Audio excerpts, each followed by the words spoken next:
अस्सलाम वालेकुम सर जी, वॉइस नहीं आ रही है।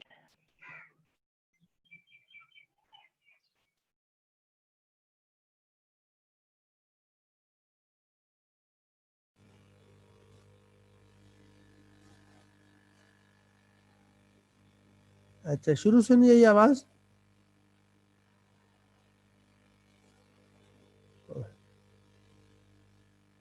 जी सर। दोबारा से शुरू करो। जी अच्छा, चले हम यहाँ पर ये हमारे पास सरफेस एरिया का प्रॉब्लम है। जैसे ये यस सर, शुरू से नहीं आई। जी शुरू से बताता हूँ। इससे पहले हम अब सर जी नंबर थ्योरी की हाँ अब सर जी नंबर थ्योरी की मीटिंग भी स्टार्ट हो रही है। आप वो क्लास अटेंड कर लो, मैं रिकॉर्डिंग भेज दूंगा आप लोगों को। आप अपनी क्लास को अटेंड करना छोड़ कर लो नंबर से, ठीक है? रिकॉर्डिंग अपलोड कर दूंगा, जो जानना चाहता चला। सर जी नंबर थ्योरी की क्लास भी स्टार्ट हो रही है। भाई मैंने कहा ना कि आप वो ज्वाइन कर लो नंबर थ्योरी वाली क्लास, इसके रिकॉर्डिंग में अपलोड कर दूंगा।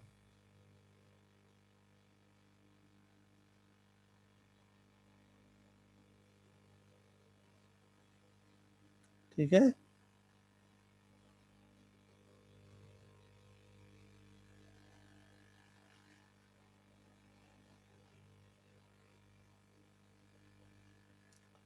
तो हम यहाँ पर इस लेक्चर में हम ये देखेंगे कि सरफेस एरिया कैसे फाइंड किया जाता है। ये हमारे पास एक ये जो ब्लू कलर की शेप बनी हुई है, ये सरफेस है। ये फर्ज करें is equal to F of X Y, इस फंक्शन का ग्राफ है। वो ये सरफेस बनती है, हमें इस सरफेस का एरिया फाइंड करना है। तो सरफेस चूँकि कर्व्ड शेप होती है, कर्व्ड शेप का एरिया फाइंड करना इतना सिंपल नहीं है। जो प्लेनर रीजन होते हैं, जो फ्लैट होते हैं, जैसे आपके पास रेक्टेंगल है या स्क्वायर है या सर्कुलर रीजन है या इलिप्स है, इलिप्टिकल रीजन है, इलिप्स के इंटीरियर है, उनके एरियाज आप डायरेक्ट फार्मूला से फाइंड कर लेते हैं। और अगर आपके पास कोई और इरेगुलर शेप हो, डोमेन है, प्लेन के अंदर रीजन है, उसका आपने एरिया फाइंड करना है, तो आप अभी पीछे पढ़ चुके हैं, हम डबल इंटीग्रल की हेल्प से उस डोमेन का एरिया फाइंड कर लेते हैं। कैसे? आप उस डबल इंटीग्रल में f की जगह 1 रख लें, 1 का जो इंटीग्रल होगा वो आपको उस डोमेन का एरिया देगा। तो इस तरह से आप डोमेन प्लेनर रीजन, चाहे वो रेगुलर शेप का हो चाहे वो आर्बिट्ररी हो, उसका एरिया आप डबल इंटीग्रल से फाइंड करना सीख चुके हैं। अब हमारे पास ये एक सरफेस है जो कि कर्व्ड शेप है, और ये किसी function G equal to F of X Y का ग्राफ है। हमें इसका एरिया फाइंड करना है। इसमें इस एफ के लिए शर्त यह है, एफ के कंटिन्यूस पार्शियल डेरिवेटिव एग्जिस्ट करने चाहिए, एक बात। दूसरी बात यह है कि हम फिलहाल ये अज्यूम करते हैं सिंपलिसिटी के लिए एफ की वैल्यूज नॉन नेगेटिव, यानी सरफेस जो है वो above the X Y plane है। अच्छा, अब इसके एरिया फाइंड करने की जो स्ट्रेटेजी है वो उस स्ट्रेटेजी से मिलती जुलती, जिसके तहत हमने कर्व की लेंथ फाइंड करना सीखी, आर्क लेंथ फाइंड करना सीखी थी। आर्क लेंथ में आप रिकॉल करें हमने क्या किया था, अगर हमारे पास ये कोई कर्व है और हमने इसको डोमेन ए से बी तक है, तो हम क्या करते थे, इसको डोमेन के इंटरवल को छोटे छोटे पीसेज में डिवाइड कर देते थे, ये एक्स नॉट, ये X one, X two, X three, इस तरह से। और ऊपर इस तरह से यहाँ पर हम पीसेज बना लेते थे। ये जो स्मॉल आर्क्स बनते हैं, इस कर्व के पैचेस बनते हैं, पीसेस बनते हैं, हम हर पीस को उस कर्व के शुरू के पॉइंट पर एक टेंजेंट लाइन बना देते, तो स्ट्रेट लाइन सेगमेंट से हम उस कर्व के पीस को अप्रोक्सीमेट करते थे। तो ये जो स्ट्रेट लाइन सेगमेंट्स से उनकी लेंथ को एड अप करते जाओ, तो वो इस पूरी कर्व की लेंथ की अप्रोक्सीमेट लेंथ बन जाती थी। और फिर हम ये जो नंबर ऑफ सब इंटरवल्स पे लिमिट लगाते थे, लिमिट नंबर ऑफ सब इंटरवल्स अप्रोच इन्फिनिटी, उससे ये होता था कि ये जो स्ट्रेट लाइन सेगमेंट्स की लेंथ का सम था, ये कर्व की एक्चुअल लेंथ को अप्रोच करता था लिमिटिंग वे से। एग्जैक्टली यही पैटर्न हम यहाँ अडॉप्ट करेंगे। तो हम यहाँ पर इसके फर्ज करेंगे इस फंक्शन की जो डोमेन है वो एक रेक्टेंगल है, हम इसे फिलहाल रेक्टेंगल पे करते हैं। ये रेक्टेंगल इसकी डोमेन है, इसके स्मॉल रेक्टेंगुलर पैचेस बना लें, जैसे हम यहाँ पे स्मॉल सब इंटरवल बनाते थे। तो उन स्मॉल रेक्टेंगुलर पैचेस के ऊपर आप ये मुख्तलिफ पैचेस हो गए, ये जो रेक्टेंगल है डोमेन के अंदर, ये हम काम अभी इस चैप्टर में पहले भी कर चुके हैं, इसका वो कॉर्नर जो ओरिजिन के सबसे करीब हो उस कॉर्नर के कोऑर्डिनेट्स को एक्स आई और वाई जे कह लें। तो इस तरह से आर आई जे ये इस रेक्टेंगल की पहचान है। ठीक है, अब इस रेक्टेंगल के ऊपर जो सरफेस का पार्ट होगा वो एक कर्व्ड पैच होगा ना। आप सिर्फ इस रेक्टेंगल के ऊपर ऊपर जो सरफेस के साथ है वो ले लें, वो एक कर्व्ड पैच होगा। तो हम उस कर्व्ड पैच की बजाय ये जो पॉइंट, ये वाला हमारा कॉर्नर पॉइंट है, ये वाला जिससे हमने जिसके कोऑर्डिनेट्स हमने लिए, एग्जैक्टली इसके ऊपर एक पॉइंट ले लें जो सरफेस पर आता, वो ये पी आई जे है। एक्स आई वाई जे पर जो फंक्शन की वैल्यू है वो ये आती है। तो ये एक पॉइंट सरफेस के ऊपर आ गया। अब आप इस पॉइंट पर आप एक टेंजेंट लाइन खींचे इधर, यानी ये जो आपके पास आप इस पॉइंट पर एक टेंजेंट प्लेन बनाएंगे ना। जब आप इस पॉइंट पर टेंजेंट प्लेन बनाएंगे तो टेंजेंट प्लेन का वो हिस्सा जो इस पैच के ऊपर ऊपर आता है, सिर्फ आप उतना टेंजेंट प्लेन का हिस्सा ले लें तो इस पैच के एरिया का अप्रोक्सीमेट एरिया देगा। और चूंकि वो टेंजेंट प्लेन है, प्लेन फ्लैट सरफेस है, तो जो उसका हिस्सा इस कर्व्ड पैच के ऊपर आएगा वो एक तरह के पैरेललोग्राम होगी या रेक्टेंगल होगी, इस तरह की शेप होगी। तो पैरेललोग्राम का एरिया फाइंड करना आप जानते हैं, तो हम उस पैरेललोग्राम के एरिया से इस ये जो कर्व्ड पैच है इसका हम अप्रोक्सीमेट एरिया फाइंड कर सकते हैं। ठीक है, तो यूं हम हर रेक्टेंगल जो हमने यहाँ डोमेन में बनाई होगी, चूंकि पूरी डोमेन को हम स्मॉल सब रेक्टेंगल में डिवाइड कर देते हैं, हर सब रेक्टेंगल के इस कॉर्नर के ऊपर जो कॉर्नर ओरिजिन के करीब है, इसके ऊपर जो सरफेस पे पॉइंट है, तो वहां हम टेंजेंट प्लेन बनाते हैं। उस टेंजेंट प्लेन का वो हिस्सा जो इस रेक्टेंगल के ऊपर जो सरफेस का हिस्सा आता है, उस सरफेस के ऊपर ऊपर जो टेंजेंट प्लेन का हिस्सा रहता है वो एक तरह का स्ट्रेट या फ्लैट पैच होगा, वो एक तरह की पैरेललोग्राम होगी। हम उस पैरेललोग्राम के एरिया लेते हैं और उससे हम इस कर्व्ड पैच के एरिया को अप्रोक्सीमेट करते हैं। यूं तमाम सब रेक्टेंगल्स के ऊपर जो पैरेललोग्राम्स बनेगी उनके एरियाज को ऐड अप करेंगे तो इस पूरी सरफेस के एरिया का अप्रोक्सीमेट एरिया में मिल जाएगा। उसके बाद फिर हम लेते हैं लिमिट अप्लाई करते हैं, ये नंबर ऑफ सब रेक्टेंगल ये अप्रोच इन्फिनिटी। तो ऐसी सूरत में ये जो पैरेललोग्राम्स के एरियाज का सम था वो सरफेस एरिया को अप्रोच करता है। तो ये हमारी स्ट्रेटेजी होती है। तो ये जो आपका पैरेललोग्राम बनती है उसके एरिया को आप डेल्टा टी आई जे, यानी इस रेक्टेंगल के ऊपर जो पैरेललोग्राम बनती है वो पैरेललोग्राम वो भी जो टेंजेंट प्लेन का हिस्सा होगी, और टेंजेंट प्लेन वो होगा जो इस पॉइंट पर बनाया जाएगा। इस तरह से हमारे पास ये उस सरफेस के एरिया के एक जनरल फॉर्म बन गई। अब इशू मसला अभी तो ये जनरल फार्मूला ये अभी प्रैक्टिकली हम इसे यूज़ नहीं कर सकते जब तक कि हम ये डेल्टा टी आई जे का फार्मूला न दे लें। और फिर delta T I J parallelogram का एरिया। अब यहाँ ये पैरेललोग्राम कैसे बनाएंगे? पैरेललोग्राम का तरीका ये है कि इस पॉइंट पर आप एक वो वेक्टर फाइंड करें जो उस पैरेललोग्राम के एक साइड बने और एक इधर वाला वेक्टर बना ले। आप जानते हैं अगर पैरेललोग्राम के आपके पास अगर ये एक पैरेललोग्राम है और दो वेक्टर एक ए और एक बी, यानी ये आपका ए वेक्टर हो इधर और ये आपका बी वेक्टर हो, तो आप जानते हैं कि ए क्रॉस बी दोनों वेक्टर का क्रॉस प्रोडक्ट ले लें, इसका जो मैग्नीट्यूड होता है वो आपको पैरेललोग्राम का एरिया देता है।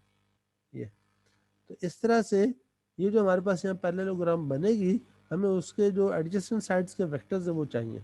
तो चूंकि वो पैरेललोग्राम टेंजेंट प्लेन में लाई करती है, तो अब अगर आप इस पॉइंट पर एक टेंजेंट लाइन खींचे जो आपकी एक्स एक्सिस के पैरेलल जाती है। आपको याद होगा हमने पढ़ा था पार्शियल डेरिवेटिव्स को कि एक्स के लास्ट जो पार्शियल डेरिवेटिव है वो उस टेंजेंट लाइन की स्लोप बनता है जो tangent line along x axis जाती है।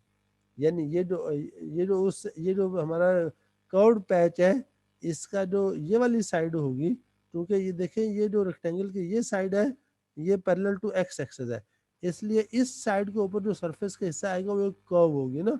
उस कर्व पर जब हम ये यहाँ पे जो टेंजेंट लाइन बनाएंगे, इस टेंजेंट लाइन की स्लोप क्या होगी? वो इस फंक्शन का एक्स के लिहाज से पार्शियल डेरिवेटिव होगा। इसी तरह से इस रेक्टेंगल का जो ये एज है, इस एज के ऊपर ये जो कर्व्ड पैच के जो एज बनता है, उस एज पर अगर आप यहाँ पर टेंजेंट लाइन खींचेंगे, इस टेंजेंट लाइन की जो स्लोप है वो फंक्शन का वाई के लिहाज से पार्शियल डेरिवेटिव होगा। तो इस तरह से हम यहाँ पर ये जो वेक्टर इधर है यानी एक्स एक्सिस के जो पैरेलल साइड आएगी उस पैरेललोग्राम की उस वेक्टर को हम फाइंड कर लेते हैं, और जो वाई एक्सिस के पैरेलल साइड आती है इस पैरेललोग्राम की, हम इनकी एक्सप्रेशन फाइंड कर लेंगे। एक इसको आप ए कह लें, इसको बी कह लें, जब हम इनका क्रॉस प्रोडक्ट लेंगे तो वो इस पैरेललोग्राम के एरिया आएगा। अब मसला है कि हम ए और बी कैसे फाइंड करते हैं।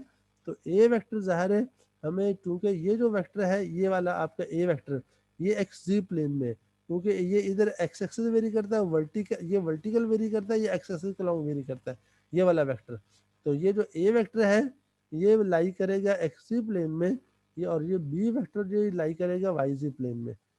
अब ये जो वेक्टर है इसका एक्स कंपोनेंट है वो उतना ही होगा जितनी इस रेक्टेंगल की ये लेंथ है अलॉन्ग एक्स एक्सिस। अगर ये लेंथ को मैं डेल्टा एक्स कह लूँ तो इस वेक्टर ए का जो कंपोनेंट है वो डेल्टा एक्स होगा, एक्स एक्सिस वाला एक्स वाला कंपोनेंट, और जो उसका वाई जी कंपोनेंट होगा वो चेंज अलॉन्ग जी आएगी। और चेंज अलॉन्ग जी कैसे होती है, क्योंकि ये जो कर्व है ये आपकी फंक्शन ऑफ एक्स है, तो आपको पता है जो चेंज इन वाई होता है, जैसे मसला आप डेल्टा वाई लेते हैं तो आप उसे अप्रोक्सीमेट करते हैं एफ का डेरिवेटिव एफ प्राइम और मल्टीप्लाइड बाय डेल्टा एक्स से, चेंज इन एक्स से। तो यहाँ हमारे पास इस ये जो वेक्टर बना है इसका जो जी कंपोनेंट हम उसे डेल्टा जी कहेंगे। तो वो डेल्टा जी क्या होगा, वो फंक्शन का डेरिवेटिव इंडिपेंडेंट वेरिएबल के लिहाज से, क्योंकि हमारा ये कर्व एक्स जी प्लेन में लाई करती है तो डेरिवेटिव रिस्पेक्ट टू एक्स होगा। तो हम ये जो इसका कंपोनेंट होगा इस वेक्टर का अलॉन्ग जी डायरेक्शन वो एफ का एक्स के लिहाज से पार्शियल डेरिवेटिव और multiplied by delta x change in x. तो इस तरह से ये हमारे पास ये जो वेक्टर ए है इसका एक्स कंपोनेंट तो डेल्टा एक्स आई आ गया, और इसका जी कंपोनेंट डेल्टा जी होगा वो बराबर होगा एफ का एक्स के लिहाज से partial derivative into delta x. इस तरह से ये हमारे पास उसका जी कंपोनेंट बन गया। और जाहिर ये स्लोप हमने लेनी है किस पॉइंट पर, इस पी आई जे पॉइंट पर। पी आई जे पॉइंट पर जो स्लोप होगी वो ये वाली होगी, एक्स के लिहाज से पार्शियल डेरिवेटिव लेके उसमें पी आई जे पॉइंट के जो कोऑर्डिनेट्स है वो डाल दें। तो यूं आपके पास ये ए बन गया। ऐसे जब आपने बी बनाना है तो बी वेक्टर हमारा ये एज होगा जो कि वाई जी प्लेन में लाई करता है, इसका वाई कंपोनेंट डेल्टा वाई हो जाएगा, और जो जी कंपोनेंट डेल्टा जी वो इसी तरह से यहाँ हमने एक्स के लिहाज से लिया था तो इसमें आप वाई के लिहाज से पार्शियल डेरिवेटिव लेके डेल्टा वाई से मल्टीप्लाई कर देंगे, ये उसका जी कंपोनेंट बन जाएगा। ये हमने ए और बी हमारे कंपोनेंट्स बन गए। अब हम इन ये आई कंपोनेंट और के इसमें जे और के है, इस ए में जे कंपोनेंट जीरो और बी में ए जीरो है, ए क्रॉस बी डिटर्मिनेंट से ले लें, या पहले जानते हैं ए क्रॉस बी ये डिटर्मिनेंट फाइंड कर लें। फाइनली आपके पास ये उसका एक्सप्रेशन बनता है। इसका मैग्नीट्यूड चाहिए तो मैग्नीट्यूड आपके पास ये आ गया, और ये तो ये पैरेललोग्राम डेल्टा का एरिया जो जिससे हमने डेल्टा टी आई जे कहा था उसका ये फार्मूला बन गया। ये फार्मूला आप इसमें डालेंगे इस डबल समेशन में तो ये चीज़ आ गई। अब चूंकि इस पे लिमिट्स एम और एन जो ये जो रेक्टेंगल्स हैं इनकी तादाद इन्फिनिटी को जाती है, तो ये जो चीज़ आपका ये रिमान सम है, रिमान सम की लिमिट है, और रिमान सम की लिमिट आप जानते हो वो डबल इंटीग्रल, चूंकि ये दो समेशन है ये डबल इंटीग्रल होगा, ये इस एक्सप्रेशन का डबल इंटीग्रल बन जाता है। ये एफ का एक्स के लिहाज से पार्शियल डेरिवेटिव एक्स आई और वाई जो डिस्क्रीट वेरिएबल से कंटिन्यूस वेरिएबल एक्स और वाई बन जाते हैं, ये एफ का Y derivative at X Y general point पे ले लेंगे, तो ये आपके पास सरफेस एरिया का जनरल फार्मूला बन जाता है। तो इस तरह से अगर आप इसे ये एफ का एक्स के लिहाज से डेरिवेटिव एफ का वाई के लिहाज से डेरिवेटिव उसे आप इस शक्ल में भी लिख सकते हैं। ये बीच में ये प्लस का साइन है जो आपको हाँ ये आ गया। तो ये इस तरह से ये आपके पास ये एरिया का फार्मूला आ गया सरफेस एरिया का। अब आप मैं जैसे मैंने कहा था कि हमारी स्ट्रेटेजी हुई जो आर्क लेंथ वाली है, अब अगर आप रिकॉल करें तो कर्व की आर्क लेंथ का फार्मूला ये था, और ये जो सरफेस एरिया वाला फार्मूला ये इसकी एक्सटेंशन है। यहाँ फंक्शन ऑफ वन वेरिएबल था वाई, तो वाई का एक्स और एक इंडिपेंडेंट वेरिएबल तो उसके लिहाज से डेरिवेटिव का स्क्वायर है प्लस वन है। अब यहाँ पे डिपेंडेंट वेरिएबल जी था और वो दो वेरिएबल्स पर डिपेंड करता है, तो हर वेरिएबल के लिहाज से डेरिवेटिव का स्क्वायर बीच में आ गया। तो यहाँ एक इंडिपेंडेंट वेरिएबल था तो एक डेरिवेटिव आया, यहाँ दो इंडिपेंडेंट वेरिएबल थे दो डेरिवेटिव आ गए। ऐसे अगर फंक्शन ऑफ थ्री वेरिएबल्स होगा तो फिर आप यहाँ पर एक तीसरा भी ले सकते हैं। बहरहाल ये जो आर्क लेंथ वाला फार्मूला है उसकी ये एक्सटेंशन है जिससे हमारे पास सरफेस के एरिया का फार्मूला बनता है। अब ये एग्जांपल देखें तो वो कहता है कि ये एक फंक्शन है equal to X square plus 2y और ये आपने डोमेन लेनी, ये ट्राइंगल, उस ट्राइंगल के ऊपर ये सरफेस बनी हुई है, तो सरफेस का वो हिस्सा जो ट्राइंगल के ऊपर आता है उस हिस्से का आप एरिया फाइंड करें।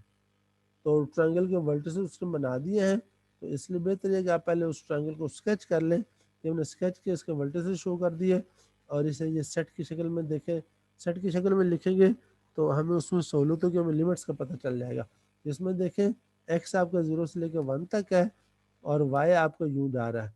वाई जो है इस कर्व पर एंटर होता है और इस कर्व को लीव करता है, तो ये वाली जो कर्व है ये वाई की लोअर लिमिट हो जाएगी। इस कर्व की इक्वेशन है वाई इक्वल टू 0 और ये जो कर्व है ये वाई की अपर लिमिट हो जाएगी, इसकी इक्वेशन है वाई इक्वल टू एक्स। यूं वाई जो है वो 0 और एक्स के दरमियान लाई करेगा और एक्स जो है इस कर्व पर भी और ऊपर वाली कर्व पर भी 0 से 1 के दरमियान लाई करता है। इस तरह से इस ट्रायंगल को हमने सेट की शक्ल में लिखा। सेट की शक्ल में लिखने का फायदा ये है एक्स और वाई के हमें लिमिट्स मिल जाती हैं। अब हम ये फंक्शन हमारे पास जो असल फंक्शन है वो ये वाला है, इसके एक्स और वाई के लास्ट से पार्शियल डेरिवेटिव लेके ऊपर वाले फार्मूले में डालेंगे तो ये एक्स के लास्ट से पार्शियल डेरिवेटिव 2x आता है, तो ये 2x का स्क्वायर आ गया। वाई के लास्ट से पार्शियल डेरिवेटिव 2 आता है, उसका स्क्वायर आ गया। ये +1 फार्मूले वाला आ गया, ऊपर स्क्वायर रूट आ गया फार्मूले वाला। इसे ट्रायंगल के ऊपर इंटीग्रेट करना है। ट्रायंगल पर इंटीग्रेट करने का मतलब ये कि ये लिमिट्स आप ले लें, तो ये वाई की लिमिट्स पहले ले लेंगे 0 से x और x की लिमिट्स बाद में। ये इंटीग्रेट कर देंगे तो आपको सरफेस एरिया आ जाता है। इसी तरह से एग्जांपल 2, ये पैराबोलॉइड है, आपने इसका एरिया फाइंड करना है और इस पैराबोलॉइड का वो हिस्सा जो प्लेन z=9 के नीचे लाई करता हो। यानी ये पैराबोलॉइड तो ये बना हुआ है 9 की हाइट पर, आपने एक plane parallel to xy plane बनाया है। उस प्लेन और xy प्लेन के दरमियान में जो पैराबोलॉइड का हिस्सा आता है, आपने इसका सरफेस एरिया फाइंड करना है। तो सबसे पहले चूंकि ये पैराबोलॉइड इस तरह के ऊपर बढ़ने से एक्सपैंड हो रहा है, तो जितनी मैक्सिमम हाइट तक ये पैराबोलॉइड जाता है उस हाइट से हमें पता चलेगा कि नीचे इसकी डोमेन कितनी आती है।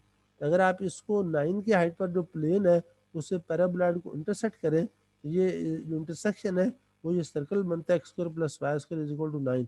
इसका मतलब ये है कि ये 9 की हाइट तक जो पैराबोलॉइड है, ये नीचे इसकी जो डोमेन बनेगी बिल्कुल यहाँ से अगर मैं सीधी लाइन खींचूं, यानी हर एज से सीधी स्ट्रेट लाइन खींचता जाऊँ हर तरफ गुलाई में, तो ये आपका नीचे ये वाला रीजन बनेगा। ये जो रेडियस 3 वाला जो सर्कल है नीचे ये बनता है। इसका मतलब ये हुआ कि ये जो पैराबोलॉइड है इसको डोमेन आपको ये सर्कुलर रीजन लेना पड़ेगा जिसका रेडियस 3 है। तो बहरहाल ये आपके पास इस तरह से उसने देखिए ऊपर डोमेन आपको नहीं बताई हुई ना, तो डोमेन हम खुद आइडेंटिफाई करते हैं। डोमेन कैसे आइडेंटिफाई करते हैं कि जौन सा सरफेस का हिस्सा लेना है, हम देखते हैं उस सरफेस के नीचे एक्स-वाई प्लेन पर अगर आप साया लें, प्रोजेक्शन लें, तो कितने हिस्से में साया जाता है। तो चूंकि ये जो पैराबोलॉइड है उसके ऊपर फैलाव बढ़ता जा रहा है, ये जो टॉप पर इसका फैलाव है ये 3 रेडियस का सर्कल बनता है, यानी इस z एक्सिस से ये फासला 3 रेडियस का।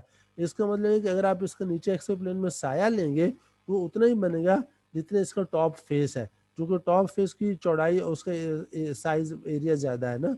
इस तरह से जितना टॉप फेस है उतने उतने बिल्कुल स्ट्रेट नीचे उसका साया ले ले, जो साया एक्स प्लेन में बनता है वही इसकी डोमेन बनेगी, क्योंकि नीचे आने से तो वो सिकुड़ रहा है ना। तो बहरहाल ये है कि ये सेंटर ओरिजिन और 3 रेडियस का सर्कल लिया, तो ये सर्कल इस फंक्शन की डोमेन बनता है। अच्छा, अब जनरल फार्मूला इस सरफेस एरिया का वो वही है जो पीछे हम पढ़ चुके हैं। जी इसमें आपको दिया हुआ है, जी जो है वो ये वाला है, जी = x² + y²। एक्स और वाई के लास्ट से डेरिवेटिव लेके उनके स्क्वायर्स लें, उसमें 1 ऐड करें, स्क्वायर रूट ले लें और उसे डोमेन पर इंटीग्रेट कर दें।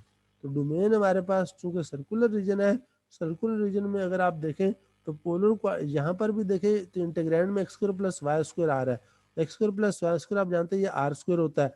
अगर हम इसे पोलर फॉर्म में कन्वर्ट कर लें, हम इसे ज़्यादा आसानी से इंटीग्रेट कर सकते हैं, क्योंकि पोलर फॉर्म में सर्कुलर रीजन के ऊपर लिमिट्स भी कांस्टेंट बन जाती हैं।